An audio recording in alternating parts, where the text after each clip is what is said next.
والصلاة والسلام على من لا نبي بعده. فأعوذ بالله من الشيطان الرجيم. بسم الله الرحمن الرحيم. فسيكفيكهم الله وهو السميع العليم. عن طلحة رضي الله تعالى عنه قال قال رسول الله صلى الله عليه وسلم: لكل نبي رفيق فرفيقي في الجنة عثمان رضي الله تعالى عنه. صدق الله العظيم وبلغنا رسوله النبي الكريم صلی اللہ علیہ وسلم. جب بھی کوئی شرم و حیا کی داستان لکھے گا مجھے یقین ہے، ہاں یقین ہے، وہ سیرت عثمان لکھے گا. میرے محترم بزرگوں، دوستوں اور عزیز ساتھیوں، ذی الحجہ کا مہینہ گزر رہا ہے جس کی فضیلتیں اور جس کی برکتیں تو گزشتہ ہم نے علماء کرام کی زبانی سنی ہوگی. اسی مہینے کے اندر اللہ تبارک و تعالیٰ نے ایک عظیم نعمت حج جیسی نعمت سے ہمیں نوازا ہے، اور ایک عظیم قربانی دمبے وغیرہ کی قربانی سے ہمیں سرفراز کیا ہے. اور اسی مہینے کے اندر اللہ تبارک و تعالیٰ نے دو عظیم شہادتیں بھی رکھی ہیں. ایک شہادت تو 18 ذی الحجہ کے دن حضرت عثمان رضی اللہ تعالی عنہ کی ہے، اور دوسری شہادت 27 ذی الحجہ یا 26 ذی الحجہ کے اندر حضرت عمر فاروق رضی اللہ تعالی عنہ کی ہے. سیرت عثمان رضی اللہ تعالی عنہ تو علماء کرام بیان ہی کرتے ہیں، ان کے مناقب، ان کے فوائد اور ان کی حیا اور ان کی غنات سے تمام واقف ہے. لیکن چونکہ علماء کرام شہادت عثمان کو بیان نہیں کرتے،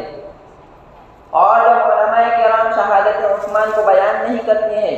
تو اہل باطل کو یہ بولنے کا موقع مل جاتا ہے کہ علماء کرام شہادت عثمان کو بیان نہیں کرتے.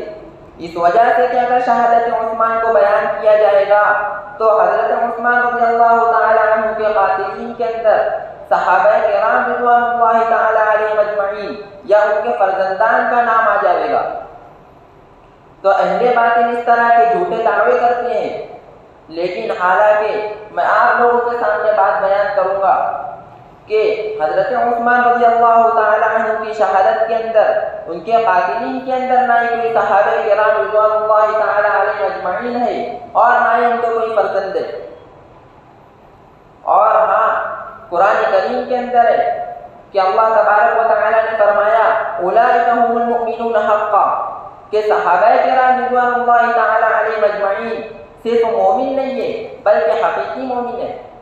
اور صرف وہ صاحب ایمان نہیں ہے بلکہ معیار ایمان ہے. صرف مسلمان نہیں ہے بلکہ صاحب مسلمان معیار اسلام ہے. اور نبی کریم صلی اللہ علیہ وسلم کے ارشاد ہے، نبی کریم صلی اللہ علیہ وسلم نے حضرت عثمان رضی اللہ تعالی عنہ کو فرمایا تھا کہ اللہ تبارک و تعالی ان اللہ یقمصک قمیصا، کہ اللہ تبارک و تعالی آپ کو عزتوں سے نوازے گا، اللہ تبارک و تعالی آپ کو خلافت و منصب عطا فرمائیں گے. فإن أرادك المنافقون أن تخلع، پس اگر منافقین یہ ارادہ کرے کہ آپ کو منصب اور آپ کو عزت کو اتار دیں تو آپ ان کے خاطر ان لا تخلعنہ، کہ آپ ان کے خاطر اس عزت کو، اس منصب کو اور اس خلافت کو ہرگز نہ چھوڑے.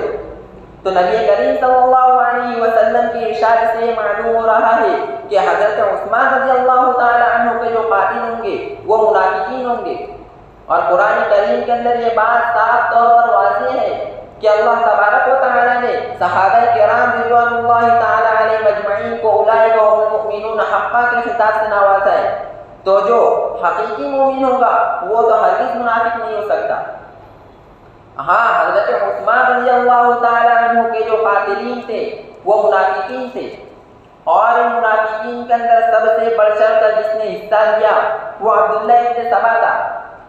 اور عبداللہ ابن سبا کون ہے، کہاں سے آیا تھا، اس کا مذہب کیا تھا، اس نے اسلام قبول کیا تھا یا اسلام نے قبول کیا تھا، اس کے بارے میں تاریخ ابن عساکر، تاریخ مدینہ دمشق کی 14ویں جلد کے اندر ابن عساکر رحمۃ اللہ علیہ فرماتے ہیں کہ عبداللہ ابن سبا ایک شخص تھا جو کہ اصل میں یمن کا رہنے والا تھا اور اس کی اصلیت یہود تھی. اس نے بظاہر تو اسلام قبول کیا تھا لیکن اندر سے منافق تھا. وہ شہروں میں گھوما کرتا تھا اور مسلمانوں کو لوگوں کے سامنے یہ تقریریں کیا کرتا تھا کہ اللہ تبارک و تعالیٰ کو راضی کر لو، اللہ تبارک و تعالیٰ کو اپنا بنا لو اور نبی کریم صلی اللہ علیہ وسلم کی اطاعت کر لو. لیکن چونکہ جب وہ یہ بیان کرتا تھا تو ساتھ ہی ساتھ پوری تقریر اچھی کرنے کے باوجود لاسٹ میں ایک شوشہ چھوڑ دیا کرتا تھا، ایک نقطہ چھوڑ دیا کرتا تھا، ایک اشکال چھوڑ دیا کرتا تھا، جس کی وجہ سے عام فہم مسلمان لوگ یہ سمجھ نہیں پاتے تھے اور وہ تھوڑا تذبذب کا شکار ہو جایا کرتے تھے. وہ پوری تقریر اچھی کرتا تھا، اس کے بعد آخر میں ایک ایسا اشکال کر دیا کرتا تھا. وہ اشکال کیا تھا؟ تاریخ ابن عساکر کے اندر لکھا ہے کہ وہ پوری تقریر اچھی کرنے کے بعد آخر میں فرمایا کرتا تھا، قرآن کریم کے اندر ایک آیت ہے، وہ فرمایا کرتا تھا ان الذی فرض علیک القرآن لرادک الی معاد. وہ فرماتا تھا کہ العجب، یعنی بڑی تعجب کی بات ہے کہ تم مسلمانان یہ کہتے ہو کہ قیامت سے پہلے حضرت عیسیٰ علیہ السلام دنیا میں تشریف لائیں گے. حالانکہ یہ بات تو بڑی عجیب معلوم ہوتی ہے. تمہیں یہ کہنا چاہیے کہ قیامت سے پہلے نبی کریم صلی اللہ علیہ وسلم تشریف لائیں گے، کیونکہ قرآن کریم کے اندر اللہ تبارک و تعالیٰ نے بیان فرمایا ہے، اللہ تبارک و تعالیٰ کے ارشاد ہے ان الذی فرض علیک القرآن لرادک الی معاد، کہ جس اللہ تبارک و تعالیٰ نے تمہارے اوپر قرآن کریم کو نازل فرمایا ہے تمہیں قیامت تک یعنی لوٹنے تک وہ پہنچا دے گا. تو اس سے لرادک الی معاد سے مراد قیامت ہے، لیکن عبداللہ ابن سبا لوگوں کے سامنے اس سے مراد حضرت عیسیٰ علیہ السلام کی لوٹنے کی جگہ کو بیان فرمایا کرتا تھا اور اس سے بیان کرتا تھا کہ اس سے مراد عیسیٰ علیہ السلام نہیں ہے بلکہ اس سے مراد حضرت محمد صلی اللہ علیہ وسلم ہے. اب ظاہر سی بات ہے کہ جب لوگوں کے سامنے یہ معلوم ہوگا کہ نبی کریم صلی اللہ علیہ وسلم قیامت سے پہلے دوبارہ تشریف لائیں گے اور نبی کریم صلی اللہ علیہ وسلم کی زیارت کا ہمیں شرف حاصل ہوگا، اپنی آنکھوں سے ہم نبی کریم صلی اللہ علیہ وسلم کو دیکھیں گے تو بظاہر وہ بہت زیادہ خوش ہوں گے. تو عام فہم مسلمان لوگ اس سے بہت زیادہ خوش ہوا کرتے تھے. لیکن چونکہ نبی کریم صلی اللہ علیہ وسلم کے صحابہ کرام رضوان اللہ تعالی علیہ مجمعین کو یہ معلوم تھا، انہوں نے نبی کریم صلی اللہ علیہ وسلم کی صحبت پائی تھی، انہوں نے نبی کریم صلی اللہ علیہ وسلم کی شاگردی میں اپنا وقت گزارا تھا. تو ایک مرتبہ اس کی یہ باتیں عام لوگوں میں ظاہر ہو گئی، یعنی اس کی یہ باتیں تمام لوگوں پر منتشر ہو گئی. تو تاریخ تبری کی ایک روایت ہے کہ عبادہ ابن صامت رضی اللہ تعالی عنہ تک یہ بات پہنچی. تو عبادہ ابن صامت رضی اللہ تعالی عنہ چونکہ نبی کریم صلی اللہ علیہ وسلم کے قدیم صحابی تھے، انہوں نے اس کو پکڑا اور اس کو پکڑنے کے بعد اس سے فرمایا کہ تو یہودیت سے مسلمان ہوا تھا لیکن یوں ظاہر ہو رہا ہے کہ تو ابھی تک مسلمان نہیں ہوا ہے اور یوں لگ رہا ہے جیسے ابھی تک تیرے اندر یہودیت باقی ہے. یہ کون سا دین لوگوں کے اندر بیان فرما رہا ہے، یہ کون سا دین لوگوں کو سکھا رہا ہے جو کہ ہم نے نہ ہی نبی کریم صلی اللہ علیہ وسلم سے سنا ہے اور نہ ہی آپ کے بعد شریعت کے اندر دیکھا ہے. تو حضرت عبادہ ابن صامت رضی اللہ تعالی عنہ سے پکڑ کر امیر معاویہ رضی اللہ تعالی عنہ کے پاس لے کر آتے ہیں. لیکن چونکہ امیر معاویہ رضی اللہ تعالی عنہ کا زمانہ عدل انصاف والا زمانہ تھا، نا انصافی والا زمانہ، کرپشن والا زمانہ، سود والا زمانہ تو نہیں تھا. حضرت امیر معاویہ رضی اللہ تعالی عنہ نے ان سے گواہی طلب کی، لیکن چونکہ اس کے خلاف کوئی گواہ وغیرہ موجود نہیں تھے تو حضرت امیر معاویہ رضی اللہ تعالی عنہ نے اسے تنبیہ کر کے چھوڑ دی. اب وہ وہاں سے نکل کر شام وغیرہ میں پھرتا اور لوگوں کو اسی طرح گمراہ عقائد سے گمراہ کرتے رہتا. لیکن حضرت امیر معاویہ رضی اللہ تعالی عنہ کے تنبیہ کرنے کے بعد وہ ادھر ادھر گھومتا پھرتا تھا. اور اس کے بعد میں آپ لوگوں کے سامنے عبداللہ ابن سبا کے بارے میں بتا رہا تھا، چونکہ شہادت عثمان کے اندر سب سے بڑا کردار عبداللہ ابن سبا کا ہے. اس وجہ سے میں نے آپ لوگوں کے سامنے اس کے بارے میں بیان کیا تاکہ آپ کو شہادت عثمان سمجھنے میں کوئی دشواری پیش نہ آئے. اور تاریخ امام ابن کثیر رحمۃ اللہ علیہ البدایہ والنہایہ میں اس کے بارے میں فرماتے ہیں. میں آپ لوگوں کے سامنے ایک اور حوالہ پیش کرتا ہوں. البدایہ والنہایہ کی چوتھی جلد کے اندر امام ابن کثیر رحمۃ اللہ علیہ فرماتے ہیں کہ عبداللہ ابن سبا کون تھا؟ عبداللہ ابن سبا امام کثیر رحمۃ اللہ علیہ کی عادت یہ تھی کہ وہ کبھی کسی کے خلاف بد دعا نہیں کرتے تھے، لیکن اس کے خلاف اتنا سخت رویہ استعمال کر رہے ہیں۔ فرماتے ہیں کہ عبداللہ ابن سبا وہ شخص تھا جو کہ بہت ظالم تھا، اس نے نیا دین قائم کیا اور حضرت عثمان رضی اللہ تعالیٰ عنہ کی شہادت میں سب سے پیش تھا۔ اللہ تبارک و تعالیٰ اسے غرق کرے۔ تو چلے آئیے شہادت عثمان کی طرف آتے ہیں۔ حضرت عمر فاروق رضی اللہ تعالیٰ عنہ کی شہادت سن 23 ہجری میں ہوئی۔ ان کی شہادت کا واقعہ کچھ اس طرح ہے کہ ایک غلام ہے، وہ فجر کی نماز حضرت عمر فاروق رضی اللہ تعالیٰ عنہ کے پیچھے آتا ہے، جس کا نام ابو لولو فیروز ہے، اور اپنے ساتھ زہر میں بجھا ہوا خنجر ساتھ لاتا ہے، اور حضرت عمر فاروق رضی اللہ تعالیٰ عنہ جس وقت فجر کی نماز پڑھاتے ہیں تو پیچھے سے خنجر سے وار کرتا ہے، جس کی وجہ سے حضرت عمر فاروق رضی اللہ تعالیٰ عنہ زخمی ہو جاتے ہیں۔ اور یہ مسئلہ ہے کہ جب امام زخمی ہو جائے یا امام کو کوئی ایسی حاجت پیش آ جائے جس کی وجہ سے وہ نماز وغیرہ نہیں پڑھا سکتا تو وہ اپنے سے پیچھے والے آدمی کو منصب امامت پر آگے کر دیتا ہے، یعنی پیچھے والے آدمی کو وہ ہاتھ پکڑ کر آگے لے کر آ جاتا ہے۔ تو حضرت عمر فاروق رضی اللہ تعالیٰ عنہ جب زخمی ہو گئے تو انہوں نے پیچھے والے کا ہاتھ پکڑا، اور پیچھے جو صحابی تھے حضرت عبد الرحمن بن عوف رضی اللہ تعالیٰ عنہ تھے۔ ذرا غور سے سنیے صحابہ کرام رضوان اللہ تعالیٰ علیہ مجمعین کی نماز کس طرح ہوا کرتی تھی۔ اب چونکہ پہلی صف سے دو شخص نکلے، پہلا شخص تو وہ غلام جس نے حضرت عمر فاروق رضی اللہ تعالیٰ عنہ پر خنجر سے وار کیا تھا، اور دوسرے وہ شخص یعنی حضرت عبد الرحمن بن عوف رضی اللہ تعالیٰ عنہ نکلے جو کہ منصب امامت پر فائز ہوئے۔ اب دو آدمیوں کے نکلنے کے بعد پیچھے سے دو صحابی آئے اور سب کو مکمل کر دیا۔ اب وہ غلام حضرت عمر فاروق رضی اللہ تعالیٰ عنہ کو مارنے کے بعد راستہ تلاش کرنے لگا کہ کس طرف سے میں نکلوں اور یہاں سے باہر نکلوں۔ تو چونکہ صحابہ کرام رضوان اللہ تعالیٰ علیہ مجمعین کو اپنی جانوں سے زیادہ نماز پیاری تھی، تو اس غلام نے 7 صحابی کو زخمی کیا، اور 7 صحابی کو زخمی کرنے کے باوجود بھی اس کو کہیں سے نکلنے کا راستہ نہ ملا، تو اس نے 7 صحابی کو زخمی کرنے کے بعد اپنے آپ کو خنجر مار کر خود ہلاک ہو گیا۔ چونکہ اس نے حضرت عمر فاروق رضی اللہ تعالیٰ عنہ کو زخمی کیا تھا، اور حضرت عمر فاروق رضی اللہ تعالیٰ عنہ کی شہادت سے پہلے اس نے اپنے آپ کو خنجر مار کر ہلاک کر لیا۔ تو اب یہ معاملہ یہاں پر رفع دفع ہو گیا کہ اس کو کس نے بھیجا تھا، یہ غلام آیا تھا کہاں سے، کس کے کہنے پر اس نے حضرت عمر فاروق رضی اللہ تعالیٰ عنہ کو شہید کیا تھا۔ تو ایک صحابی کے ایک غلام تھے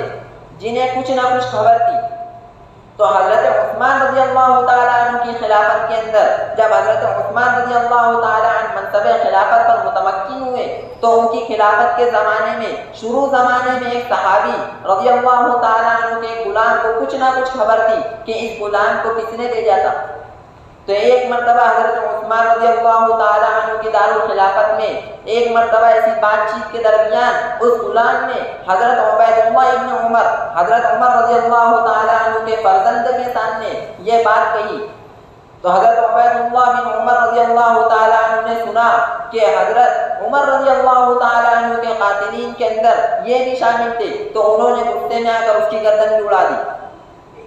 تو اب یہ معاملہ حضرت عثمان رضی اللہ تعالیٰ عنہ کی عدالت میں گیا۔ حضرت عثمان رضی اللہ تعالیٰ عنہ کی عدالت میں جانے کے بعد اس مقتول کے گھر والے بھی تشریف لا لیے اور فرمایا کہ ہمیں حضرت عمر فاروق رضی اللہ تعالیٰ عنہ کے فرزند کو قصاصاً قتل کرنا ہے۔ تو حضرت عثمان رضی اللہ تعالیٰ عنہ نے فرمایا کہ ابھی ان کے والد کی شہادت ہوئی ہے، ابھی اسی حالت میں اگر بیٹے کو قتل کر دیا جائے قصاصاً تو یہ ظلم بالائے ظلم ہوگا۔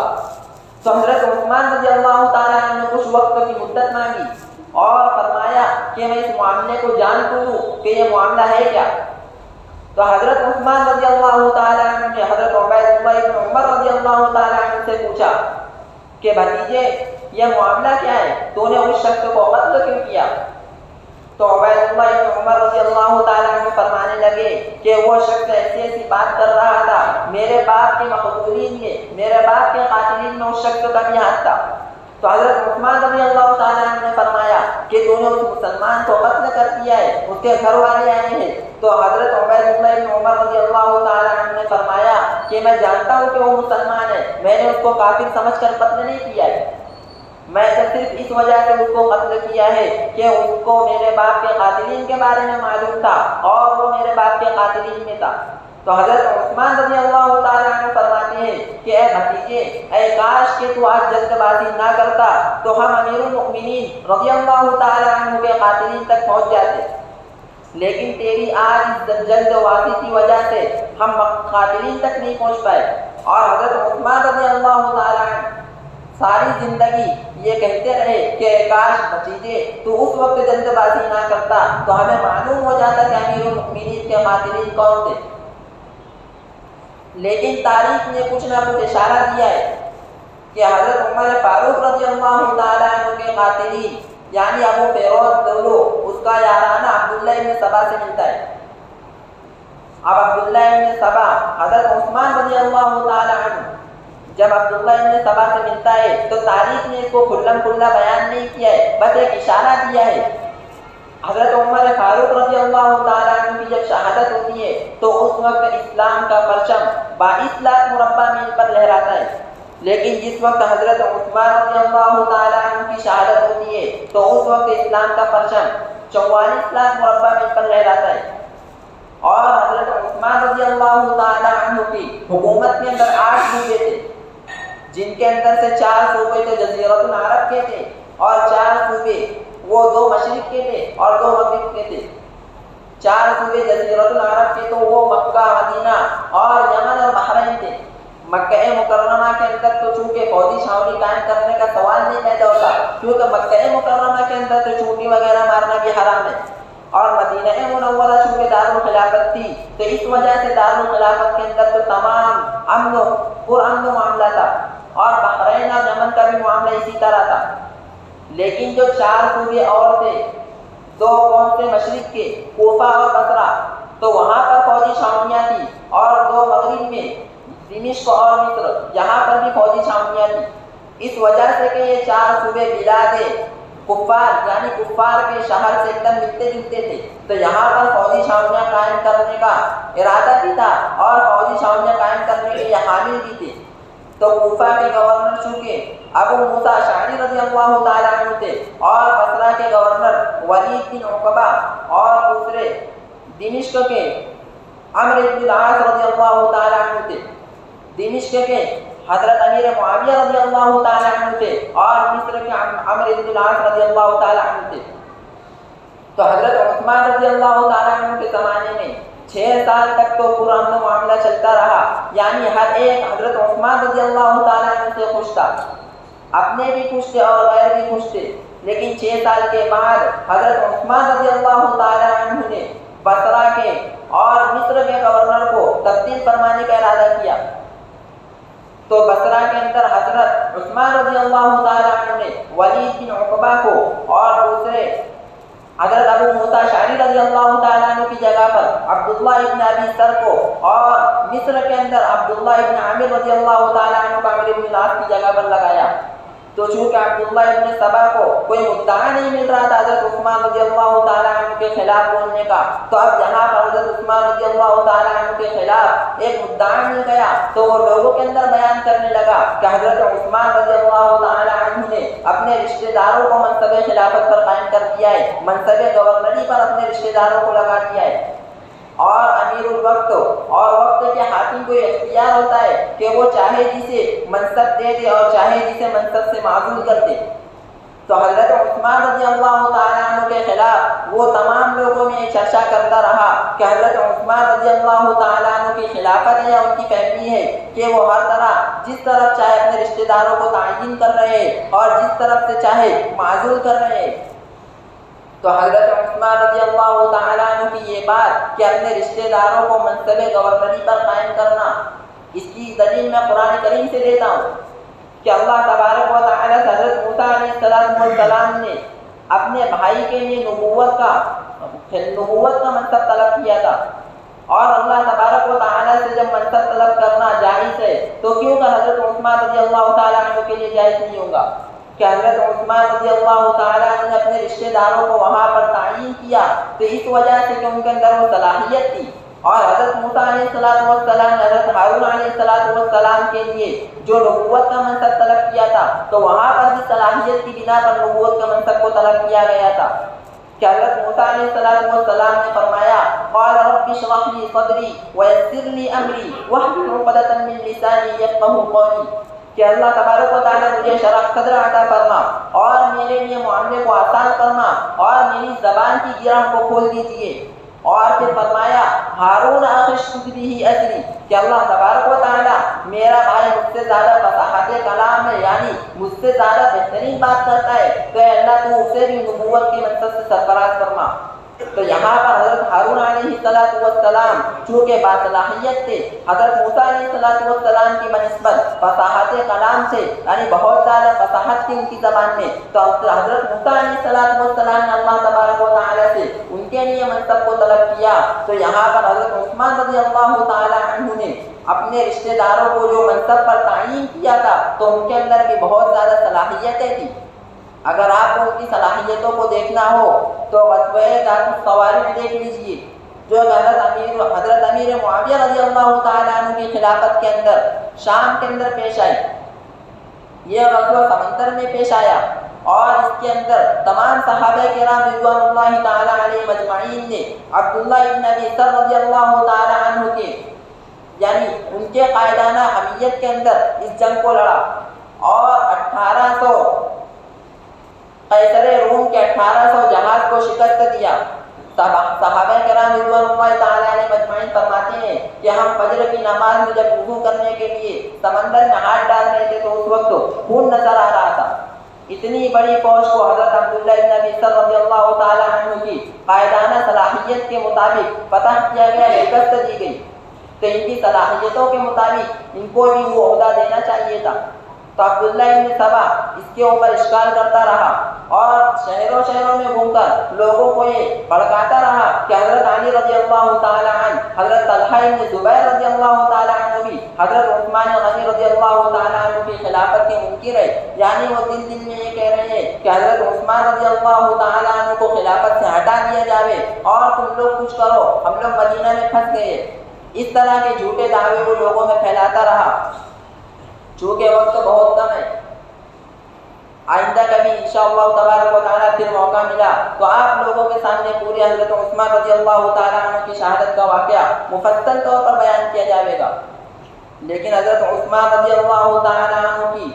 شہادت 18 ذی الحجہ کے اندر مظلوم طریقے پر ہوئی اور تمام مسلمانوں کو یہ جان لینا چاہیے کہ حضرت عثمان رضی اللہ تعالیٰ عنہ کی شہادت میں سب سے بڑا اگر کسی کا ہاتھ ہے تو منافقین کا ہے, اور منافقین میں سے بھی سب سے بڑا ہاتھ جس کا ہے وہ عبداللہ ابن سبا کا ہے. اور ایک فرقہ ہے جو کہ عبداللہ ابن سبا کے بارے میں کہتا ہے کہ وہ مفروضہ ہے یعنی اس کے بارے میں کوئی شناخت نہیں ہے. تمام مسلمانوں نے بس گھڑ لیا ہے کہ عبداللہ ابن سبا ایک شخص تھا یعنی, لیکن وہ لوگ فرماتے ہیں کہ عبداللہ ابن سبا کوئی شخص نہیں تھا بلکہ صحابہ کرام رضوان اللہ تعالیٰ علیہ مجمعین نے حضرت عثمان کو قتل کیا اور اس کا دعویٰ اس کا الزام عبداللہ ابن سبا پر لگاتے ہیں. لیکن چونکہ وقت کم ہے اس وجہ سے میں آپ لوگوں کے سامنے بیان نہیں کر پایا. لیکن عام مسلمان لوگ جب کسی کے سامنے یہ باتیں سنتے ہیں تو ان کا دماغ چونکہ منتشر ہو جاتا ہے, انہیں معلوم نہیں ہوتا, تاریخ سے وہ ناواقف ہوتے ہیں. اس وجہ سے یہ بات ذہن نشین کر لینی چاہیے کہ حضرت عثمان رضی اللہ تعالیٰ عنہ کے قاتلین میں